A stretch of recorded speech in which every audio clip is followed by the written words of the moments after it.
La primera vez que la vi, supe que sería un problema que quería tener. La ciudad escurría su cansancio por las cornisas, y desde mi ventana, las luces de la Gran Vía parecían monedas cayendo en una fuente rota. El cristal estaba frío, el humo, tibio.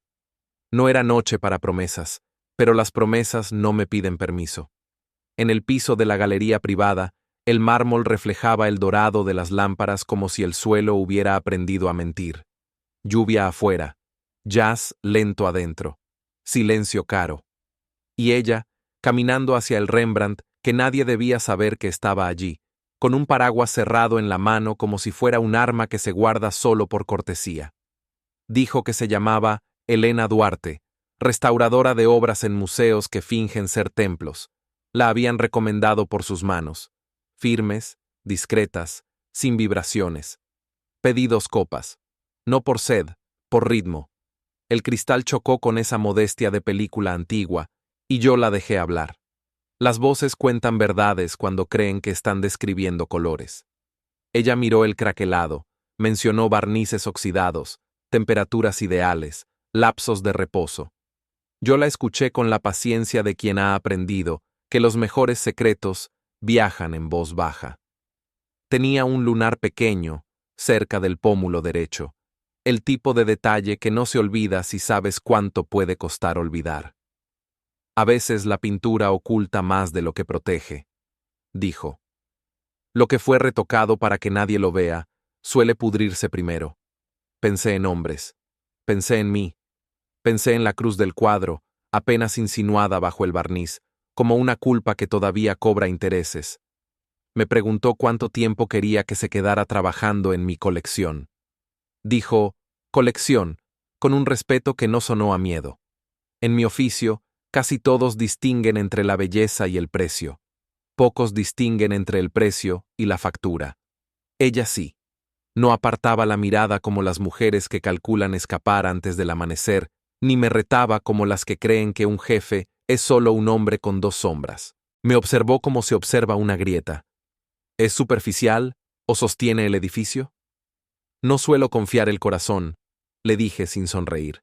Tampoco los cuadros. No vine por su corazón, respondió. Vine por lo que la pintura no quiere decirle. Ese fue el primer desliz de la noche. Dejé que sus palabras ocuparan la habitación. Cuando una mujer te habla del silencio de un óleo, no te está hablando del óleo. Le pedí al encargado que cerrara temprano. Llovía más. El rumor de la calle entraba cada vez que el ascensor abría sus puertas, como si la ciudad quisiera oír el trato. Yo le dije mis condiciones: discreción absoluta, horarios nocturnos, consentimiento para trabajar sola. Ella añadió una sola cláusula: libertad para decidir cuándo tocar y cuándo no tocar la obra. Asentí. Los pactos que más duran son los que no exigen testigos. Nos acercamos al cuadro. La lámpara de lupa dibujó un círculo de luz que parecía un interrogatorio amable. Sus dedos, enguantados, precisos, rozaron la esquina inferior, y el tiempo se encogió como un animal bajo la mesa. Yo recordé otra noche, otro rostro, otra promesa. El nombre de aquella promesa se me quedó en la lengua con el gusto de los cigarros caros, amargo al inicio, fiel al final. Elena notó que yo miraba el vacío más que la pintura. La gente viene a ver lo que el artista quiso mostrar, dijo. Yo trabajo con lo que él decidió esconder. ¿Y con lo que escondemos los demás?, pregunté. Alzó la vista. La lluvia golpeó el vidrio con la cadencia de una confesión contenida. Sus ojos tenían esa calma que aprendí a temer en los hombres antes de disparar. Una quietud que no es paz, sino puntería. No me aparté. No conozco otra manera de vivir que no sea de frente. Me preguntó quién era yo para el cuadro. Le dije la verdad que sirve, el cuidador. Omití la verdad que cuesta, el ladrón que lo rescató de otras manos peores que las mías. En mi mundo, la salvación es una forma elegante de secuestro. Cuando se marchó, dejó un olor a lluvia en seda y un rastro de preguntas bien peinadas. La vi por la cámara del portal, cruzando la acera con pasos que sabían dónde no pisar. Un Maybach negro la esperó un segundo y se fue sin ella. Eligió taxi. Eso me gustó. Los mejores jugadores no enseñan su mesa la primera noche. Encendí otro cigarro. Mis hombres esperaban mi veredicto como quien espera la sentencia del médico. Les dije que nadie la molestara, que nadie pronunciara su nombre fuera de estas paredes, que nadie confundiera su belleza con su debilidad. Señor, ¿es segura?, preguntó Carlo, el que siempre mira las esquinas antes que el centro. Nada que valga la pena es seguro, respondí. Y me oí con la voz de mi padre, la única herencia que no pude blanquear. La madrugada llegó con su olor a asfalto recién afeitado. Apagué las luces dejando solo una lámpara encendida, como el faro que mantiene alerta a los barcos que ya están en puerto. En el reflejo del vidrio me vi más viejo y más lúcido. Había cometido el error que juro no cometer, dejar que el arte me recuerde que tengo alma. A un jefe le conviene el mármol, no la carne. Pero la carne aprende a hablar cuando una mujer la escucha. Bajé a la sala, me quedé frente al Rembrandt, y el barniz devolvió un dorado enfermo, el mismo que he visto en los anillos de oro, que pesan más por lo que prometen que por lo que valen. No duermo cuando la ciudad baja la guardia. Camino, escucho, cuento los taxis, los pasos, los silencios. Esa noche conté uno que no era mío, el eco de un tacón que no encajaba con el turno de ninguna de mis chicas. Abrí la puerta del despacho y el olor a lluvia volvió a entrar, limpio, peligroso. Sobre el escritorio, donde quedaba un leve polvo de ceniza, encontré algo que no debería estar allí. Una pequeñísima fibra de algodón, blanquísima, ajena a mis trajes, igual a las que usan los restauradores para probar solventes sin herir. Al lado, un brillo. Una gota seca, casi invisible, de aceite de clavo. No sonreí. Tampoco maldije. Solo comprendí que alguien había empezado a trabajar antes de que yo terminara de decidir si quería que trabajara. Y por primera vez en mucho tiempo, el latido bajo mis costillas sonó como un reloj que no controlo. Afuera, la lluvia se volvió más fina, como una cortina que sube al final de una escena. Dentro, el humo dibujó la forma de una pregunta que no quise disipar. Porque hay errores que no se corrigen, se viven. Y yo, Giovanni Marcelli, acababa de invitar al mío a cenar. Nunca pensé que el sonido del pincel pudiera ser tan íntimo. La segunda noche, Elena volvió sin aviso. Dijo que quería escuchar cómo respiraba la pintura cuando el silencio era absoluto. Era la excusa más elegante que había oído en años, y aún así, la dejé pasar. Los hombres que controlan media ciudad suelen creer que también controlan el tiempo, hasta que alguien les cambia el ritmo. El reloj del despacho marcaba las 10:15. El vino, viejo, respiraba en la copa como un animal cansado. Ella llevaba un abrigo negro y el pelo suelto, húmedo, como si la lluvia se hubiera rendido antes de llegar a su cuerpo. La luz cálida del estudio le dibujaba un perfil que parecía tallado con precisión de joyero. Cuello largo, piel casi dorada, mirada que no pedía permiso. Encendí un cigarro y le señalé la mesa. No necesitábamos hablar mucho. Los que han amado el peligro aprenden a entenderse en pausas. ¿Siempre fuma cuando observa a alguien trabajar?, preguntó. Solo cuando no quiero interrumpir el milagro. Sonrió, pero la sonrisa no le llegó a los ojos. El sonido del pincel mojando el solvente fue una caricia que cortó el aire en dos. Mis hombres solían decir que mi despacho olía a poder. Esa noche olía a clavo, resina y advertencia. Ella se inclinó sobre el cuadro y con movimientos lentos retiró capas del barniz antiguo. El óleo respiraba de nuevo. En ese brillo húmedo descubrí algo que no esperaba. Debajo del trazo original asomaban dos iniciales borradas, pequeñas, torcidas, pero inconfundibles. ¿Qué es eso?, pregunté acercándome. Parte del secreto del artista, o del dueño. Su voz era calma, casi cómplice. La mía, no tanto. Ese cuadro no debería tener firmas ajenas. Ninguna obra es completamente ajena, replicó. Solo hay manos que dejaron de ser recordadas. Lo dijo sin mirarme, como si supiera que yo entendía más de lo que admitía. Me giré hacia la ventana. La lluvia formaba hilos de luz sobre el cristal, y la ciudad se movía allá abajo con su ruido de motores y pecados. Cada vez que miraba el reflejo, me veía más solo y más dueño de lo que no debía poseer.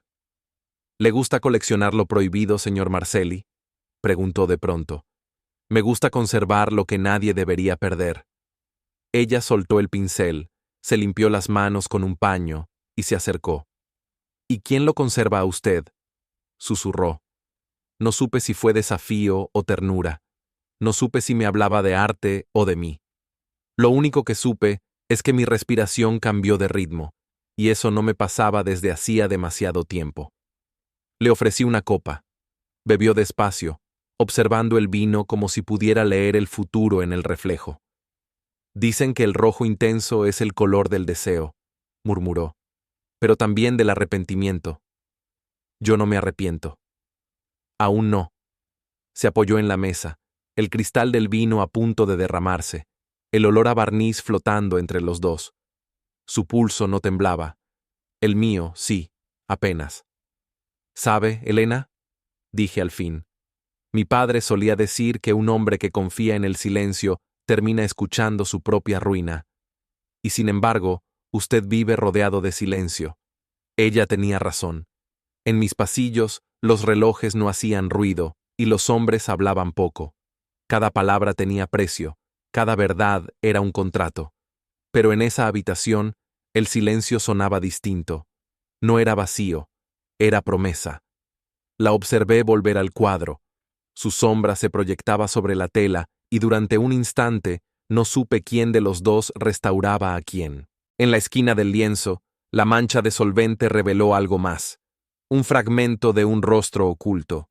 Un retrato diminuto, como un fantasma atrapado bajo la pintura principal. Era el rostro de una mujer. Esto no estaba en los registros, dije. Lo sé, pero alguien quiso enterrarla, y no lo logró del todo. La observé mientras sus dedos delineaban aquel perfil oculto. No había duda. El artista había cubierto esa figura con otra, como si el amor fuera un error que se intenta borrar. Me reconocí en esa mancha. Cuando terminó, guardó los utensilios con precisión quirúrgica. El cuadro tiene memoria, dijo, recogiendo su abrigo. Lo que fue pintado con deseo no se borra con el tiempo. Cerró la puerta con suavidad. El clic del pestillo fue un disparo sin eco. Yo me quedé mirando la silueta que ella había revelado, la mujer bajo la pintura, y comprendí por qué me resultaba familiar. Ese rostro, esos labios, eran los de mi esposa muerta. El aire se me endureció en el pecho. En un segundo, todos los silencios que había comprado dejaron de valer nada. El teléfono vibró sobre el escritorio. Carlo, siempre puntual. ¿Todo bien, jefe? No lo sé, Carlo, pero creo que alguien acaba de tocar el pasado con manos desnudas. Apagué la lámpara. Afuera, el cielo se desgarraba en relámpagos dorados. Dentro, el reflejo del cuadro parecía mirarme con los ojos de una tumba abierta. No sabía aún si Elena había venido a restaurar una pintura o a desenterrar una historia. El amanecer me encontró despierto, con la copa aún llena y el alma en ruinas. El silencio del despacho pesaba como el humo frío del cigarro que no apagué. En el lienzo, el rostro que Elena había revelado seguía ahí, mi esposa, Lucía, o al menos lo que quedaba de ella. La pintura la mostraba más joven, con la sonrisa que el tiempo y la traición le arrancaron antes de morir. Nadie sabía que ese cuadro existía. Nadie, excepto yo. Y ahora ella.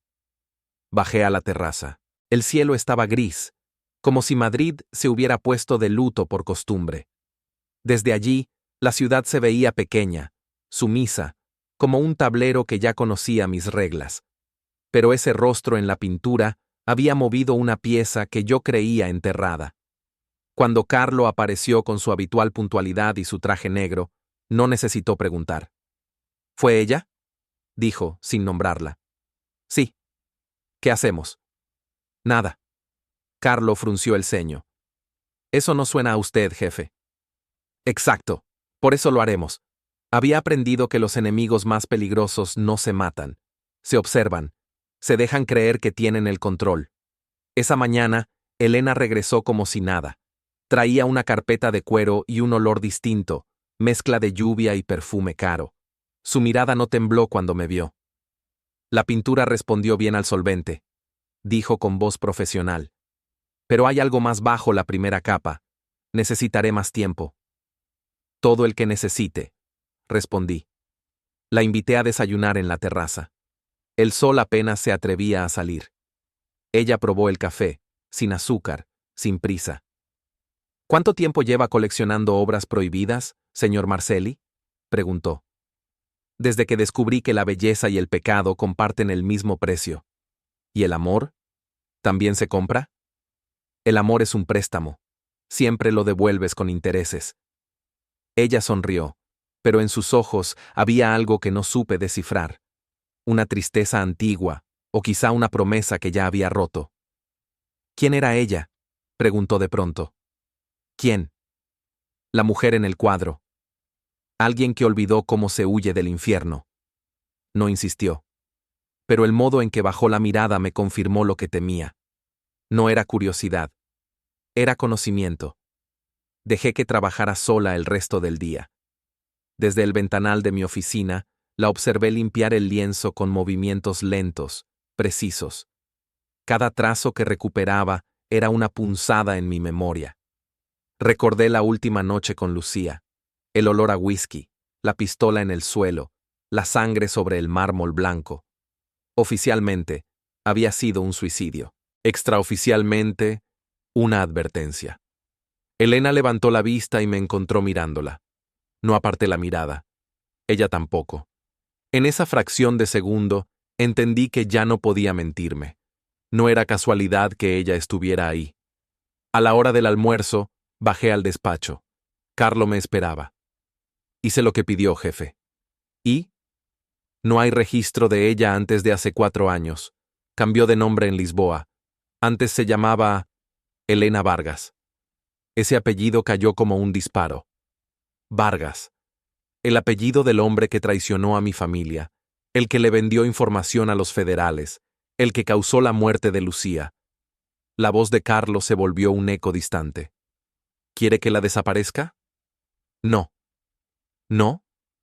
Todavía no. Quiero saber qué vino a buscar. La noche cayó lenta. Cuando Elena terminó su jornada, le pedí que se quedara. Dije que necesitaba su opinión sobre otra pintura, pero lo que necesitaba era verla mentir. En el salón, la luz dorada del candelabro hacía brillar su piel como si la ciudad misma la hubiera inventado. ¿Por qué aceptó este trabajo?, pregunté. Porque las obras olvidadas merecen ser salvadas. Eso no suena a verdad. Entonces, ¿por qué me lo pregunta?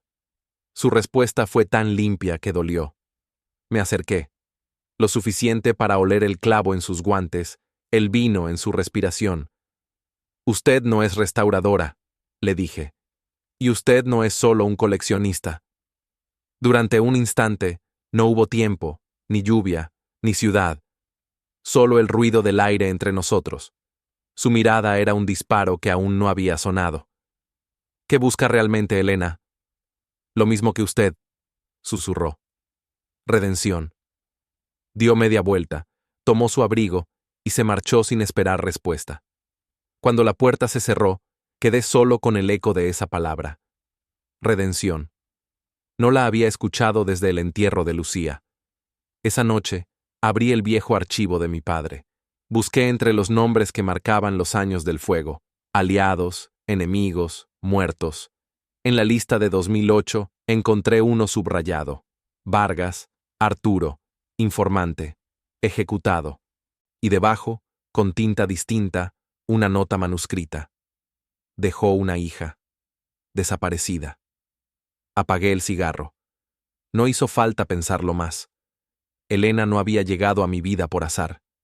Era la hija del hombre que destruyó a mi esposa. Y ahora, la restauradora limpiaba el barniz, del pasado que yo creía borrado. La cuarta noche llegó con un cielo pesado y un vino demasiado viejo. En mi mundo, el clima siempre sabe más que los hombres. Elena aceptó la cena sin sorpresa, como si supiera que el lobo, cuando invita, no promete compañía, promete historia. Reservé el restaurante entero, el más alto de Madrid, el que tiene cristales tan limpios que el peligro se refleja antes que la luna. Ella llegó puntual, vestida de negro satinado, el cabello recogido en una trenza que parecía una soga suave. El maître temblaba, no por ella, sino por mí. Las copas se llenaron con silencio. Pensé que el jefe no cenaba fuera de su cueva, dijo ella mirando el vino. El jefe no cena, negocia. ¿Y esta es una negociación? Todas las conversaciones lo son. El camarero se alejó y el aire se volvió más denso. Afuera, la ciudad era un tablero de luces que fingía calma. Dentro, todo se movía en cámara lenta. El cristal, el humo, su respiración. Yo sabía que debía controlarlo todo, pero había algo en su voz que desarmaba mis costumbres. Hablaba despacio, con esa cadencia de quien sabe que puede herir sin gritar. Lucía, dijo de pronto. El nombre cayó sobre la mesa como una bala perdida. ¿Quién le habló de ella? Pregunté. Nadie. La pintura lo hizo. Las pinturas no hablan. Las suyas sí. La observé. Ni un temblor, ni una sombra. La mentira más peligrosa es la que no busca esconderse. ¿Qué sabe? Pregunté, bajando la voz. Sé que amó a una mujer que no merecía morir así. Sé que nunca la enterró. Sé que el cuadro que intenta preservar es su tumba.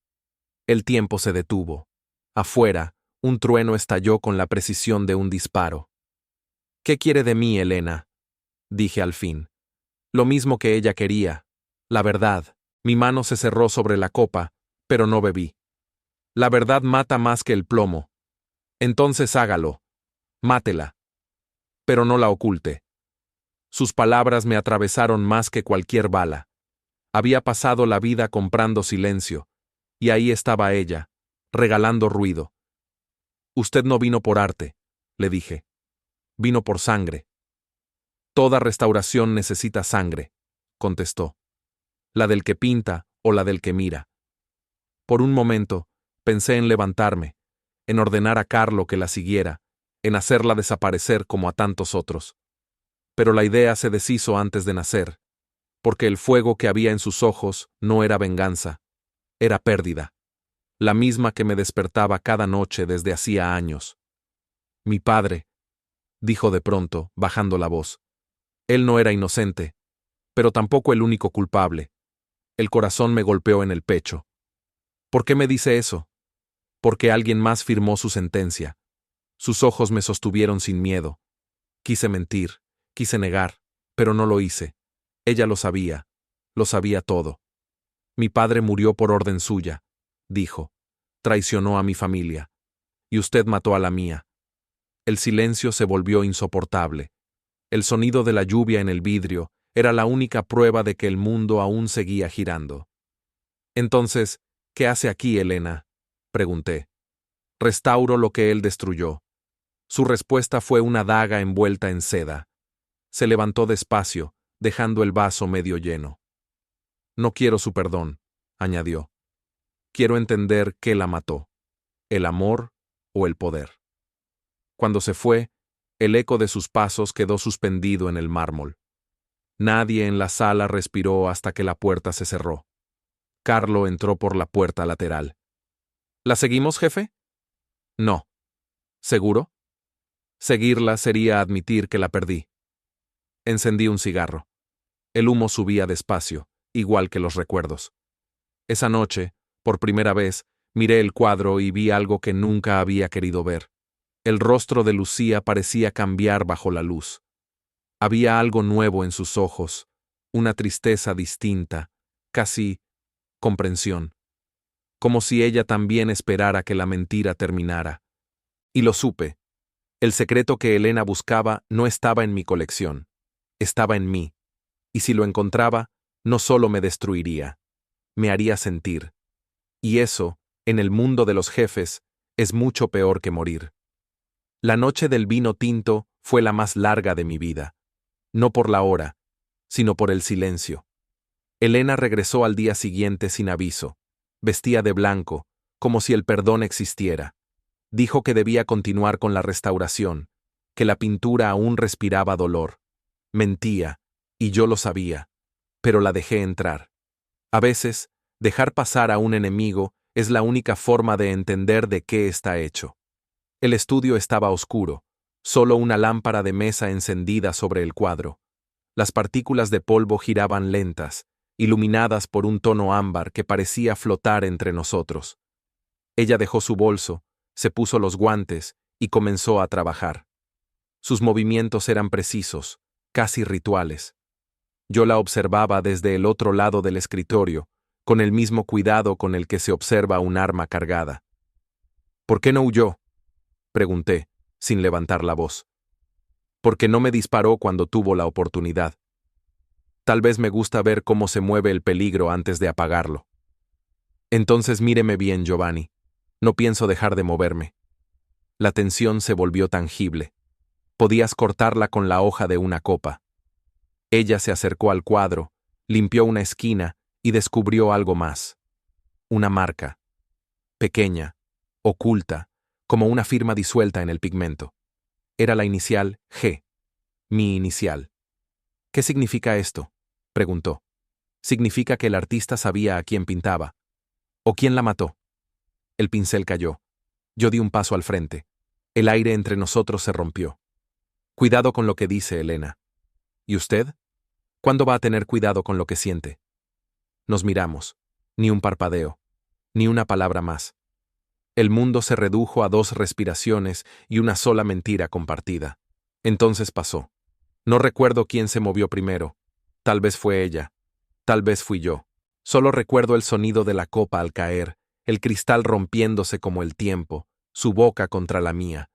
Fue un beso sin permiso, sin promesas, sin mañana. Un beso que sabía a miedo y a vino viejo. Un beso que me hizo recordar que los hombres como yo no se enamoran, se incendian. La tomé del rostro. Sus dedos se enredaron en mi cuello. La lámpara cayó al suelo, girando su luz como una sirena muda. Afuera, la ciudad respiraba en sombras. Dentro, solo existíamos nosotros. Sus labios sabían a desafío, su piel a memoria. Me empujó contra el escritorio, derramando el vino sobre los papeles, sobre los archivos que guardaban la historia de mis pecados. No importaba. Todo lo que había sido sólido en mi vida, el poder, la calma, las reglas, se volvió líquido en sus manos. Esto no cambia nada, dijo entre susurros. Lo cambia todo. No me confunda con redención, Giovanni. Y tú no me confundas con culpa. Nos besamos otra vez. Más lento, más consciente. No había amor en ese acto, solo necesidad. Pero en la necesidad hay verdad, y eso fue lo que más dolió. Cuando terminó, ella se apartó. Tomó aire como quien vuelve de un naufragio. Se acomodó la blusa, me miró con esa mezcla de ternura y desprecio que solo tienen las mujeres que entienden el poder de los hombres rotos. Lucía te amó, dijo sin mirarme. Lo sé. Y yo vine a entender por qué. ¿Y ya lo entiendes? Sí. Porque tú también estabas muerto antes de conocerla. Se dio vuelta, caminó hacia la puerta. Antes de salir, se detuvo. No la mataste tú, susurró. Pero cargaste con su muerte igual. La puerta se cerró. El silencio volvió a ser mi castigo. Me quedé solo, con el vino derramado, el cuadro a medio limpiar y su sombra flotando en el aire. Cuando la lámpara dejó de girar, vi lo que había bajo su luz. Una diminuta cámara, escondida entre los libros del estante. No era mía. La tomé con cuidado, encendida, grabando, desde el inicio. Elena no solo había besado al jefe, había filmado al hombre, y en este negocio, mostrar que aún puedes sentir es la forma más elegante de morir. La cámara todavía estaba encendida cuando el amanecer se arrastró por la ventana. La apagué sin decir palabra. En la pantalla, su reflejo, el beso, la confesión, el silencio. Cada gesto, una herida, cada mirada, una prueba. Elena no lo había hecho por dinero. Lo entendí al instante. Si hubiera sido una espía, habría huido esa misma noche. No. Ella quería que yo viera la grabación. Quería que me mirara desde fuera, como se observa a un culpable. Pasé el día encerrado en el despacho. La ciudad siguió respirando sin mí, pero dentro del edificio no se movía ni el polvo. Carlo entró al mediodía. Jefe, la chica no volvió al apartamento. Desapareció. ¿Y la cámara? Del tipo que se usa en operaciones. Profesional. Entonces no vino sola. Me quedé mirando el reflejo del Rembrandt, ese rostro sepultado bajo capas de mentira. Encuéntrala, dije, pero sin ruido. ¿Y Carlo? ¿Sí? Si alguien más pregunta por ella, no lo hagas. Cuando se fue, quedé solo con mi respiración y el eco de su perfume. La casa olía a cera y miedo. Por la tarde, revisé los archivos de vigilancia. En el video, Elena salía del edificio a las 3:17 de la madrugada. Cabello suelto, la misma ropa blanca, sin prisa. Detrás, apenas visible, una sombra. Un hombre alto, traje gris, gafas oscuras. El tipo de hombre que no mira a los lados porque ya sabe quién lo protege. Me ardió la garganta. Los Vargas no estaban solos. El sistema de cámaras mostró cómo el coche en el que subió se detuvo frente al Museo del Prado. Ella bajó. Nadie la volvió a ver. Al anochecer, la lluvia regresó. El cuadro seguía sobre la mesa. Me senté frente a él. La pintura, ya casi limpia, revelaba por completo el rostro de Lucía. Pero algo había cambiado. Sus ojos no eran los mismos. O tal vez yo los estaba viendo por primera vez. Había una pequeña grieta en la parte inferior, una línea apenas visible, como un corte cicatrizado. Tomé un bisturí, retiré con cuidado un fragmento de yeso, y detrás, una hoja. Un papel viejo, sellado con cera, el sello de mi familia. Lo abrí con los dedos temblando. Dentro, una carta. La letra era de Lucía. Decía: si lees esto, Giovanni, es porque no pudiste salvarme. El hombre que me traicionó no fue quien crees. Alguien en tu propia casa abrió la puerta. Y no lo hizo por dinero. Lo hizo por amor. El aire me faltó. En la esquina inferior, una inicial. C. Carlo.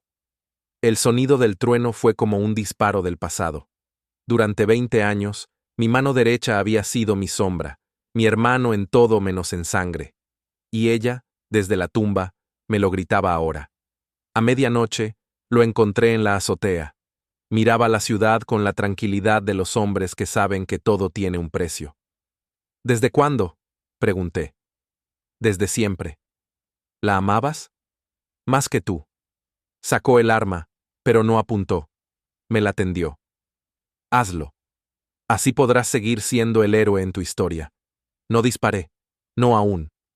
Ella escribió tu inicial. Porque sabía que yo te protegería hasta el final. Incluso de ti. Guardé el arma. Entonces protégeme una vez más. ¿Cómo? Encuéntrala. Encuentra a Elena. Carlo asintió, sin mirarme. ¿Y si no quiere ser encontrada? Todos quieren ser encontrados, aunque sea para odiar mejor. El viento sopló fuerte. La lluvia volvió a golpear el cristal.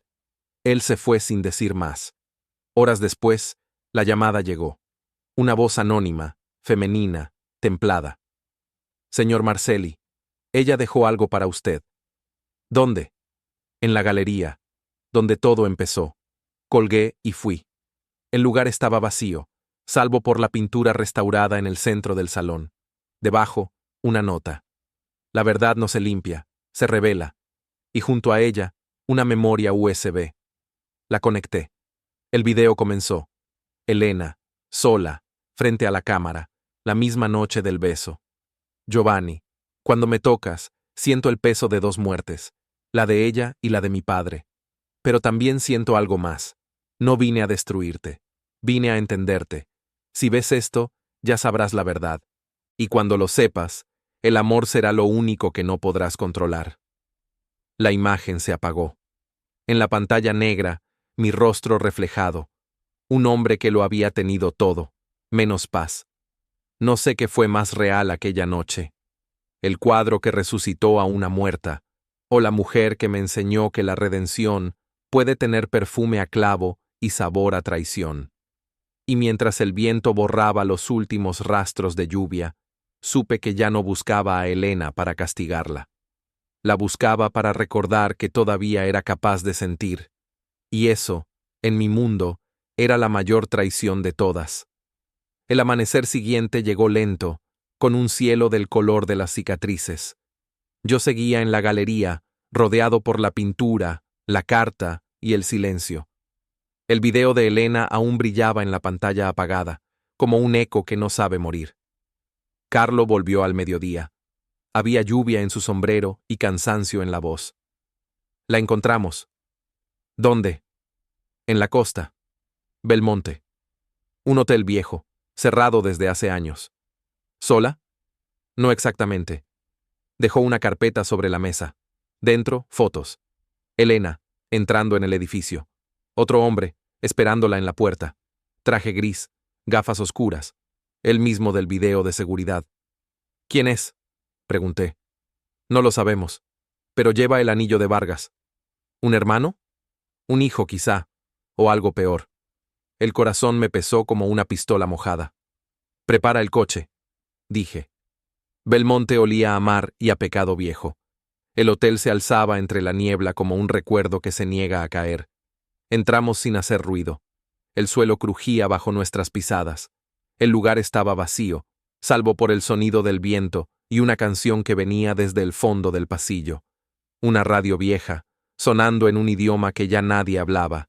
Y allí estaba ella, de espaldas, mirando por una ventana rota, el mar al otro lado.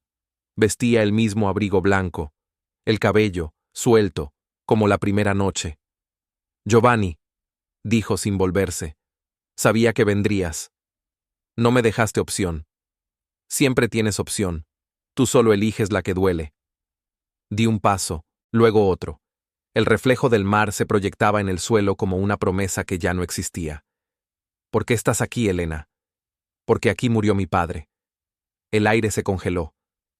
No fue aquí. Sí lo fue. Tú diste la orden. Carlo la ejecutó. No. Empecé. Ella se giró. Sus ojos eran dos incendios que no buscaban venganza. Buscaban verdad. Mírame, Giovanni. Dímelo sin mentir. ¿Sabías que él tenía una hija? No respondí. Y el silencio, en este mundo, es una confesión. No vine a matarte, dijo. Vine a entender por qué mi vida valía menos que tu orgullo. La radio seguía sonando. Un bolero distorsionado. Carlo dio un paso, el arma lista. Elena no se movió. No dispares, ordené. Giovanni, susurró ella. Lo único que quería era limpiar la última mentira. Se acercó a la mesa del fondo. Sobre ella, una carpeta abierta. Documentos, fotos, nombres. Tu esposa no murió por mi padre. No digas su nombre. Lucía murió porque descubrió lo que tú hacías con los Vargas. El golpe fue seco, invisible. No con el puño, sino con la verdad. Ella los ayudaba, continuó. Les pasaba información a cambio de protección. Mentira. Revisa tus propios registros. Su firma está ahí. Mientes. La golpeé con la mirada. Ella no retrocedió. Mi padre fue ejecutado por cumplir un trato que ella rompió. Y tú, Giovanni, solo seguiste la cadena de errores. La rabia me subió por la garganta. Carlo bajó el arma, despacio. Basta, jefe, dijo. ¿Desde cuándo lo sabías? Pregunté. Desde antes de matarlo. El silencio volvió a partir el aire.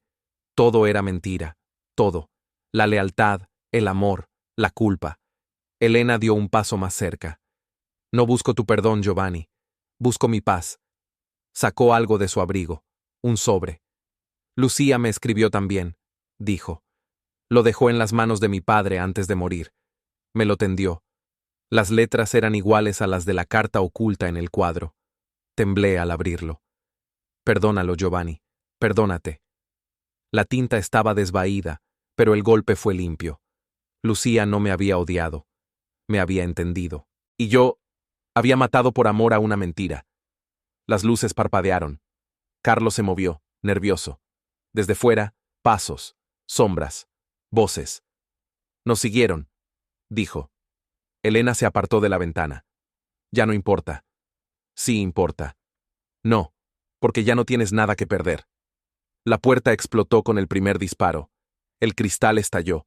Carlo cayó. El hombre del traje gris entró, apuntando directo a mi pecho. Elena gritó. Yo disparé primero. Su cuerpo cayó como una palabra que nadie alcanza a decir. Ella corrió hacia él.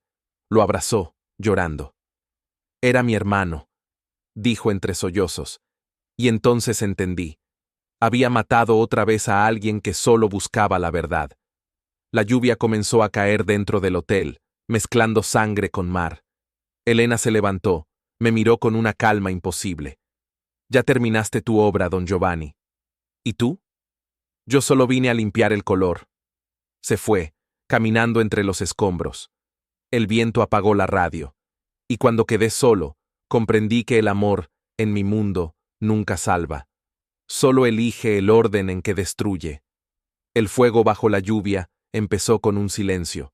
Los que matamos por costumbre sabemos cuándo el mundo cambia de color. Ese instante en que el trueno no suena en el cielo sino en el pecho. Así fue esa noche. Carlo estaba muerto. Su sangre se mezclaba con el agua que caía del techo del hotel, formando un río oscuro que se escurría entre mis zapatos. Elena se había ido, pero su perfume seguía allí. Clavo, ceniza y algo que dolía a recuerdo. Tomé su carta, la de Lucía, y la guardé dentro del saco. Cuando salí a la calle, el mar rugía. La lluvia golpeaba los faroles y el aire sabía a pólvora vieja. Encendí un cigarro con las manos temblando. Por primera vez en años, no temblaba de miedo. Temblaba de humanidad. Amanecí en Madrid. Los hombres esperaban órdenes. No las di. El negocio no se detiene por el dolor, pero el dolor detiene al hombre que lo sostiene. Yo era ese hombre. Pasé la mañana en la oficina de la torre, observando la ciudad desde arriba. Los taxis seguían corriendo. Las putas reían en la esquina. El mundo no cambia cuando alguien muere. Solo cambia el silencio que deja. Al mediodía, recibí una llamada. Una voz conocida, rota por la distancia. Giovanni, dijo Elena, no vuelvas a buscarme. Demasiado tarde. Ya lo sé. Por eso te llamo. Hubo una pausa, el sonido del viento a través de la línea. Todo lo que pasó tenía que pasar, dijo. Mi hermano quería verte muerto. Yo solo quería entenderte. ¿Y ahora lo entiendes? Sí, y me asusta. Su voz se quebró. Lucía te amaba porque creía que podías cambiar. Yo vine a comprobar si era cierto. Y cambiaste, pero demasiado tarde. Colgó antes de que pudiera responder. La línea quedó abierta, vacía, como una herida que no sangra pero tampoco cierra. Por la tarde, el cielo volvió a oscurecerse. Fui a verla. No porque quisiera venganza, sino porque el amor también tiene derecho a su final. La encontré en el cementerio de San Isidro, frente a la tumba de Lucía. Sin paraguas, sin miedo. La lluvia le caía en el rostro y no la apartaba. Viniste, dijo. Tenía que hacerlo. ¿A matarme? A escucharte. Nos miramos como dos ruinas que aún se sostienen por costumbre. Tu esposa, empezó. Ella sabía quién eras, y te amó igual. Y tú, sabías quién era yo, y aún así viniste. Porque tenía que saber si el hombre que mató a mi padre era el mismo que podía amar a una muerta. La lluvia se volvió más fuerte. El ruido de los truenos parecía una confesión. ¿Y qué encontraste? Pregunté. Que sí, que eres ambos, y que eso es lo que te condena. Dio un paso hacia mí. El barro se pegaba a sus botas, al borde del mármol. ¿Qué harás ahora, Giovanni? Preguntó. Lo que hacen los hombres como yo cuando pierden todo. ¿Qué es eso? Terminar lo que empezaron otros. Le tendí la carta de Lucía.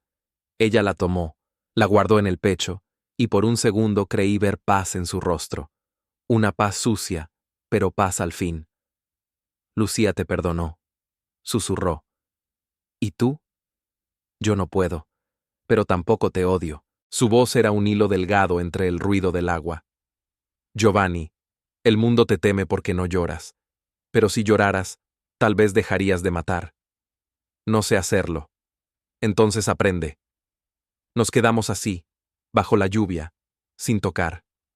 El trueno cayó detrás de nosotros, y el cielo se abrió. Ella se marchó despacio, sin mirar atrás. Esa noche, en mi despacho, abrí una botella vieja y la vacié frente al retrato de Lucía. El cuadro, ya limpio, parecía mirarme distinto. El barniz brillaba como una piel nueva, pero en el reflejo vi dos mujeres, la que amé y la que vino a recordármelo. Pensé en Elena, en su mirada cuando decía redención. Pensé en Carlo, en su lealtad convertida en culpa. Pensé en mí, en el precio de la sangre. Y entendí que no se trataba de amor, ni de justicia. Se trataba de silencio, de dejar que el ruido se apague, aunque el alma grite. El fuego bajo la lluvia no destruye, purifica. Y esa noche, mientras el agua golpeaba los ventanales y el humo se mezclaba con los relámpagos, juré que, si volvía a verla, no sería para matarla. Sería para pedirle algo mucho más difícil. Perdón. La ciudad amaneció envuelta en un gris espeso, como si el cielo hubiera decidido guardar silencio por respeto. 3 días habían pasado desde la lluvia. 3 días en los que no supe si vivía o solo seguía respirando por costumbre. Nadie en mi círculo se atrevía a pronunciar su nombre. Ni Carlo, que ahora descansaba bajo tierra, ni Elena. Pero el aire olía a despedida, y en mi oficio los silencios huelen antes de doler. El teléfono sonó a media mañana. Un número oculto. Contesté sin pensar. Giovanni Marcelli. Todavía suena como un hombre que da órdenes, respondió ella. Elena. Su voz estaba serena, casi tranquila, pero tenía ese filo que solo aparece cuando el amor ya sangró todo lo que podía. No pensé que volverías a llamar. No volví. Nunca me fui. Hubo un silencio. El tipo de silencio que se extiende como una niebla y te obliga a recordar todo lo que querías olvidar. Necesito verte, dijo. ¿Dónde? En el puerto. Al anochecer. La línea se cortó. El puerto de Madrid, bajo la lluvia fina, parecía un cuadro pintado por alguien que odiaba la esperanza. Los barcos dormían, las luces se reflejaban sobre el agua como almas cansadas. Ella estaba allí, apoyada contra un contenedor azul, con un abrigo gris y una mirada que ya no buscaba respuestas. Me acerqué despacio, sin cigarro, sin armas, sin máscaras. Lucía te habría odiado por esto, dijo. Lucía me odiaba por respirar. No, te odiaba por no saber cuándo parar. Sonreí sin querer. ¿Y tú? Yo no te odio, Giovanni. Me dueles. Su voz era un suspiro disfrazado de sentencia. El viento le desordenaba el cabello. La lluvia, suave, marcaba su rostro con líneas de cristal. Nos quedamos frente a frente, dos figuras rotas en el espejo del agua. Tu mundo no tiene lugar para nosotros, dijo. Mi mundo ya no existe. Sí existe. Está en cada hombre que crees que te debe algo, en cada mujer que no se atreve a tocarte. Me acerqué un paso más. Podía oler el clavo, la sal del mar y el miedo. Elena, no sé cómo amarte sin destruirlo todo. Entonces no lo hagas. No puedo. Sí puedes, pero tienes que perder primero. Sacó algo del abrigo. Una pistola, pequeña, negra. La sostuvo sin temblar. ¿Vas a matarme? Pregunté. No. Entonces, voy a darte una elección. Levantó el arma, pero no apuntó a mí. La giró. El cañón, ahora, apuntaba a su propio corazón. O acabas conmigo aquí, o me dejas ir y entierras tu nombre con el mío. No digas eso. Tienes 5 segundos, Giovanni. Sus ojos se llenaron de algo que no era miedo. Era fe. Fe en que no dispararía. Fe en que, por una vez, sabría amar sin matar. El tiempo se detuvo. El sonido del mar se apagó. Mis manos temblaban, y por primera vez en toda mi vida, dejé caer el arma. Caminé hacia ella. Le quité la pistola con cuidado, La abracé, no como un jefe, no como un pecador, como un hombre que al fin entendía que la guerra había terminado. Ella apoyó su frente en mi pecho. Ya está, susurró. Ya no hay más que limpiar. Nos quedamos así mientras la lluvia caía como un bautismo. El puerto se volvió una iglesia vacía. Las luces del muelle titilaban, reflejadas en el agua, y por un instante pensé que el mundo, por fin, respiraba. Esa noche no volví a casa. La dejé ir, sin palabras, sin promesas. La vi caminar entre la niebla hasta desaparecer.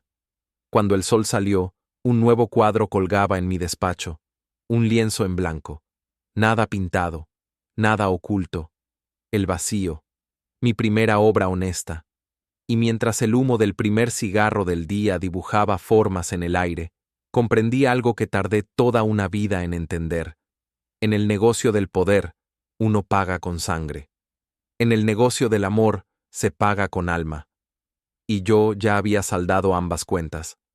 Ahora solo quedaba esperar a que la ciudad olvidara mi nombre, y que la lluvia, como siempre, hiciera el resto. La ciudad volvió a moverse sin mí. Ya no era mi reino, ni mi condena. Era solo un recuerdo envuelto en humo. Pasaron los años como pasan las balas, sin anunciarse. El poder se fragmentó entre manos nuevas, los viejos nombres se borraron, y el mío se convirtió en una sombra contada en susurros. Don Giovanni Marcelli, el hombre que lo tuvo todo y lo perdió sin disparar. Nadie supo qué fue de Elena Duarte. Algunos dicen que huyó a Italia, que restauró iglesias en ruinas. Otros, que murió en el mar que la vio partir. Yo sé la verdad, no importa, porque hay amores que no terminan con el cuerpo, sino con la voz. Ahora soy un viejo sentado frente al mismo cuadro que empezó todo. Lucía me observa desde la tela, pero sus ojos ya no duelen. Los restauradores lo llaman la redención del mármol.